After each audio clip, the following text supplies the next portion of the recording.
Salut à tous, donc nous voici pour Compte et Clim.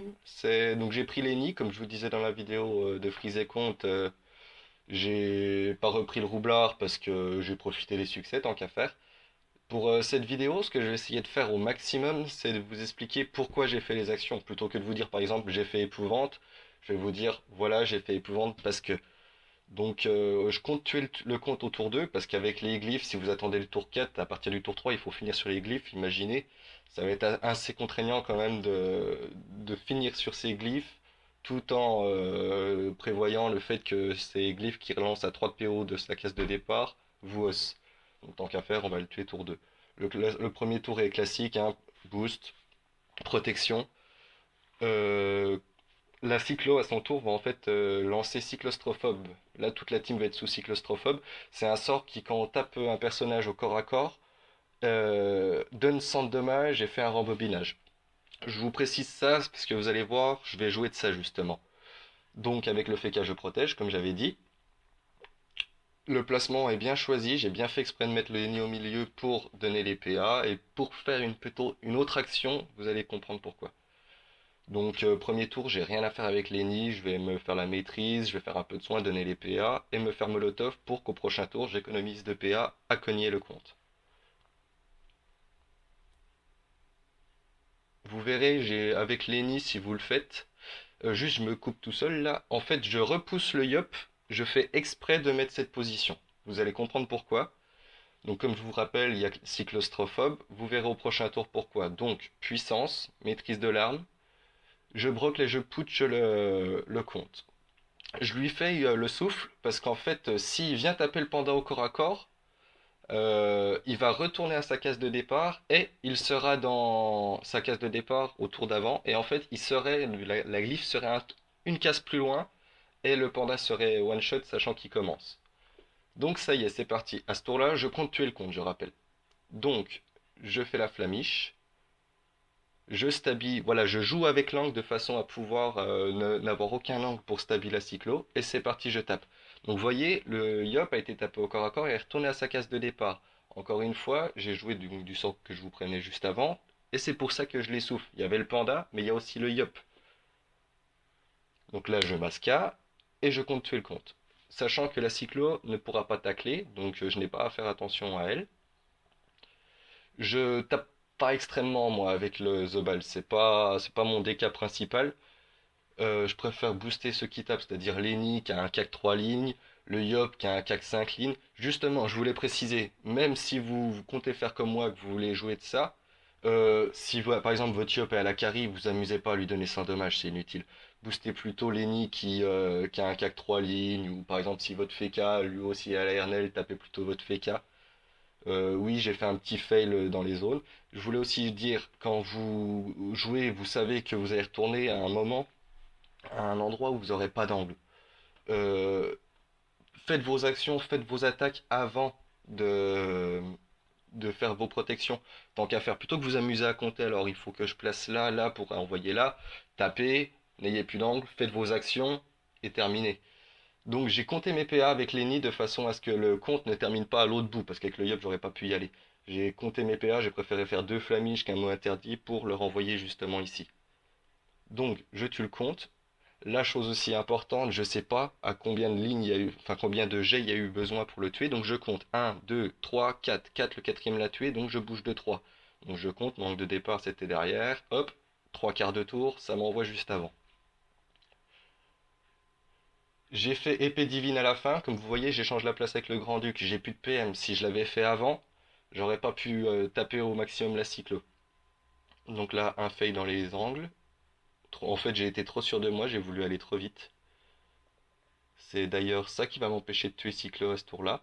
J'ai renvoyé la Strigide là-bas en fait pour quand Cyclo va mourir, parce que je comptais la tuer à ce moment-là en fait, j'avais pas prévu qu'il lui restait un point de vie.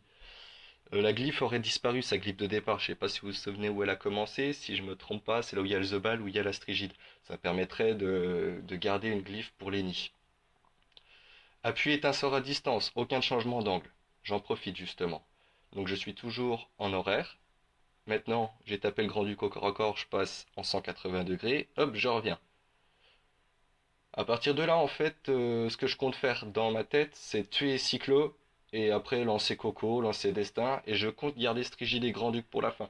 D'aucuns vous diront que il vaut mieux finir par le clim. Moi, je suis pas d'accord. Je trouve que terminer par le clim, c'est moins évident. Juste, voilà, hop, j'ai tourné, j'ai utilisé la flamiche, comme ça, je retourne. J'ai pas besoin de calculer pour TP. Je peux aller exactement où je veux. J'en profite, je fais de petites megs. Donc oui, je vous disais, moi je termine pas par le clim, voilà, je garde Grand Duc et Strigide, ça me laisse de la glyphe, je peux terminer tranquillement, ils tapent pas très fort tant qu'on les tape pas, donc j'en profite. Je repousse Strigide, et là j'ai rien à faire de spécial avec Lenny. Pour taper Strigide, j'avance de 2 et encore d'un. Donc là, fail, vous voyez, j'avance de 2 mais j'ai reculé d'un. Toujours taper Strigide pour sa mascarade en nombre pair, si vous voulez éviter d'avoir un trop gros malus vita. Moi après je m'en foutais personnellement. Juste à ce tour-là, j'ai vu que le panda avait pas masse de vita. Mais c'est pas grave, il joue avant le clim. Donc je peux en profiter, je peux jouer de ça. Je peux me cacher, je peux me debuff si vraiment il y a besoin. J'ai préféré éviter de debuff parce que quand même, j'ai les boucliers, c'est pas inintéressant. Donc j'avance, je continue à taper Cyclovide comme je disais. Il reste plus que elle et après je m'attaque directement au clim dans un certain nombre de tours.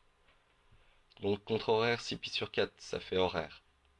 Hop, je repousse la strigide. J'avais oublié qu'il y avait pu son sort de mascarade, c'était pour rebaisser en fait le malus vita du panda. Là vous me direz, oui mais tu peux te debuff. Oui mais non, parce que comme je disais, si je me debuff, je perds les boucliers. Je préfère jouer de ça et me foutre sous picole. Il y a les boucliers, j'ai 50% de résistance à peu de choses près. Je donne des PM à Lenny. Je donne des PM à Lenny parce que là, selon ce qui se passe avec la Strigide, il peut être très loin, il peut avoir pas assez de PM pour justement replacer les mobs et les joueurs pour éviter de se faire us. C'est un peu comme Freeze en fait, il faut prévoir ses placements. Donc je protège un peu. J'ai bien vérifié juste avant de pouvoir sortir sans, sans perdre trop de PM pour ne pas aller sur la glyphe. Sinon, par exemple, j'aurais fait un, un cabriole. Bon, j'en ai pas eu besoin, tant mieux. Je libère, hop, comme ça je repousse les mobs et je libère la case. Je trêve parce que j'ai plus de bouclier, comme je disais, je ne compte pas tuer ni Strigide ni Grand-Duc. Je me booste un peu, mais ça servait à rien. En fait, j'ai occupé mes PA pour faire tout simple. Donc là, ce que je vais faire, avec les nids, je peux aller n'importe où. Je vais pas aller au fond, la glyphe va disparaître derrière. Tour de PA, je les donne. Hop, je repousse Rigide, je repousse le FK. Je soigne un peu. J'optimise mon soin parce que j'ai vu que j'avais mieux à faire. Et je me mets sur la case. Strigide, voyez, hop, une nouvelle case. Elle déplace un peu tout le monde. Bon, rien de bien grave. Donc là, ce que je vais faire, je vais lancer la coco.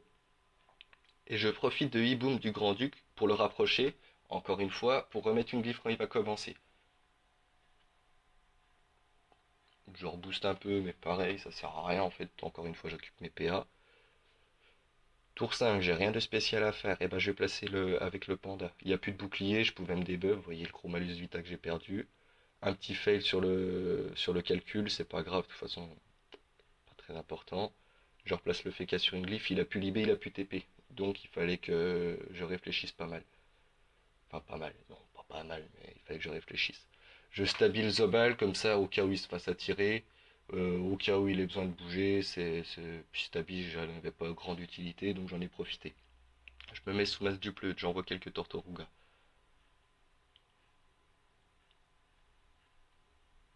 Donc là, ouais, je joue safe en fait jusqu'au tour. Alors j'ai lancé Coco au tour 4, jusqu'au tour 7.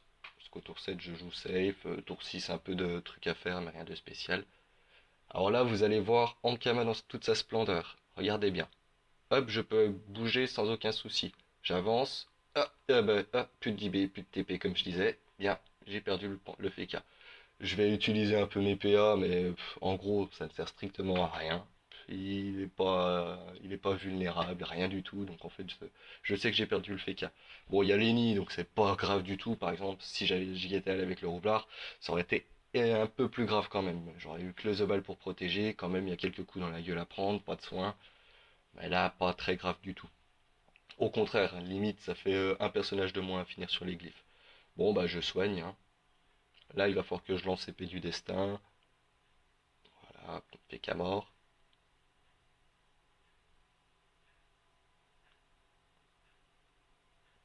Donc, vous voyez, tour 7, hop, les épées arrivent en même temps.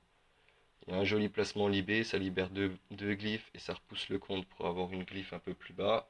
Je m'occupe encore une fois mes PA, je continue à booster. Là par contre ça peut être intéressant. Bon ils les avaient déjà, mais de toute façon il fallait que je leur fasse, c'est toujours ça de prix, c'est envoyé plus tard. Donc là Lenny aura les. Bon, je sais plus si j'ai CC ou pas, entre 40 et 46 dommages. Au tour il faudra tuer le Klim. Je compte le tuer au prochain tour, encore une fois économie de PA. J'ai rien à faire, j'en profite, je vulnère le Klim pour le prochain tour, j'aurais pas à le faire. Donc vous voyez, là c'est pas mal que je suis sous masque du pleutre. Je comptais distance en fait. Je comptais distance le panda parce que c'est avec, j'expliquerai après, c'est avec le Zobel que je comptais le rendre vulnérable. Je voulais garder ma libé, mais je peux pas. Je peux pas avec l'angle ou alors ça va être une grosse merde. Enfin, je vais être obligé au prochain tour de me mettre sous Bolish en fait. Enfin de rendre vulnérable avec Bolish. À ce tour-là, j'ai rien de spécial à faire, donc je pense que si je me rappelle bien, je soigne un peu. Oui, je soigne le panda. Je soigne le panda. Je crois pas que je me mette sous le teuf. Au cas où, il me semble pas que je me mette sous le teuf, je suis pas sûr. Donc vous voyez là, le Yop il est bien placé, il va pouvoir putcher Brock sans utiliser trop de PM.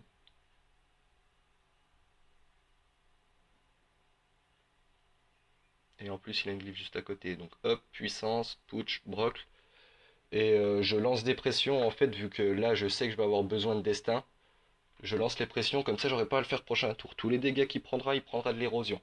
C'est encore une fois, faut prévoir un peu plus loin. Si vous le faites avant, vous n'aurez pas à le faire après. Et là, c'est encore mieux. C'est-à-dire que tous ceux qui vont le taper juste avant. Pourquoi je ne mets pas le clim vulnérable avec le panda? Tout simplement parce que si je le mets avec le panda, en fait, le clim, quand il lui reste des alliés de son côté, il fait un genre de. Je sais pas si c'est rollback ou rembobinage qui fait que les mobs retournent sur leur glyphe de départ. Enfin, leur tour là où ils ont commencé à jouer au tour d'avant. C'est-à-dire que ça fait encore deux glyphes d'utiliser qu'il va falloir déplacer. C'est pas intéressant. Si vous le faites avec le Zobal, si vous le one-shotez, regardez, il fait rien du tout, il bloque. Donc comme je disais, il faut que j'utilise Bolish pour le rendre vulnérable. Donc à peu près là j'ai eu pas mal de chance, il s'est placé facilement. Paf, il est vulnérable. À partir de là, le grand-duc va taper un peu parce qu'il a pas beaucoup de vita, mais j'ai gardé les gens sous plastron. Enfin j'ai utilisé plastron, tout le monde est sous bouclier, c'est pas grave. Je regarde mon angle, horaire 3 pi sur 2 contre horaire. Alors qu'est-ce que je fais? Je donne les PA, je repousse le Yop de manière. Est-ce que je repousse? Oui, c'est bien ce qui me semblait. Je repousse le Yop, il est juste à côté, il aurait une glyphe pas loin. Je tape le clim, il est sous broc, donc forcément ça fait mal quand il CC, c'est le G maximum. Lenny est en séculaire full intel, donc il a quand même quelques dommages critiques. Alors là avec le Yop, horaire 3 pi sur 2 contre horaire. J'en claque une, j'ai pas besoin de pression, ça a été fait au tour avant. Là c'est sur lui. Concentration tape plus fort. Donc je ne vais pas utiliser pression, ça sert à rien. Il en a déjà deux, c'est pas plus cumulable. Hop, je tourne. Là, je sais que je le tue.